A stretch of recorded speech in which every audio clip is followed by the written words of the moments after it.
केंद्रीय मंत्री जेपी नड्डा ने बुधवार को ऑपरेशन सिंदूर पर विशेष चर्चा के दौरान कांग्रेस अध्यक्ष मल्लिकार्जुन खड़गे के उस सवाल का जवाब दिया जिसमें उन्होंने केंद्र सरकार से पूछा था कि पहलगाम हमले के बाद किन देशों ने भारत का सपोर्ट किया। जेपी नड्डा ने उन सभी देशों की लिस्ट राज्यसभा में पेश की। केंद्रीय मंत्री ने कहा कि अभी नैरेटिव सेट किया जा रहा है कि कोई भी देश भारत के साथ नहीं आया। 61 देशों ने हेड ऑफ स्टेट के, जिसमें राष्ट्रपति और उपराष्ट्रपति शामिल हैं। इस संदेश में उन्होंने कहा कि वो पहलगाम हमले की निंदा करते हैं।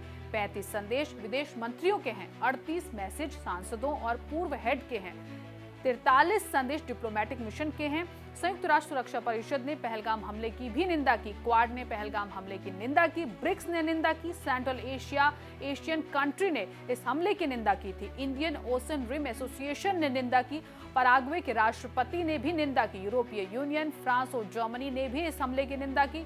ऑपरेशन सिंदूर पर विशेष चर्चा के दौरान राज्यसभा में बोलते हुए केंद्रीय मंत्री जेपी नड्डा ने तत्कालीन यूपीए सरकार को कटघरे में खड़ा करने की भी कोशिश की। जेपी नड्डा ने इस दौरान कहा कि तत्कालीन सरकार ने 2005 के दिल्ली सीरियल बम विस्फोटों, 2006 के वाराणसी आतंकी हमले, 2006 के मुंबई लोकल ट्रेन बम विस्फोटों में कोई कार्रवाई नहीं की।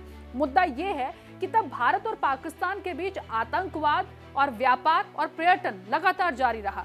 राज्यसभा में केंद्रीय मंत्री ने कहा कि हमें तत्कालीन कांग्रेस सरकार की तुष्टीकरण की सीमा को समझने की जरूरत है कि 2008 में इंडियन मुजाहिदीन द्वारा किए गए जयपुर बम विस्फोटों के बाद भारत और पाकिस्तान एक विशिष्ट विश्वास निर्माण उपायों पर सहमत भी हुए थे। वो हमें गोलियों से भूनते रहे और हम उनको बिरयानी खिलाते रहे। उन्होंने नियंत्रण रेखा पार करने के लिए ट्रिपल एंट्री परमिट की अनुमति दी। जेपी नड्डा ने इस दौरान कहा कि हमारे पास वही पुलिस, वही सेना थी, लेकिन कोई राजनीतिक इच्छा शक्ति नहीं थी।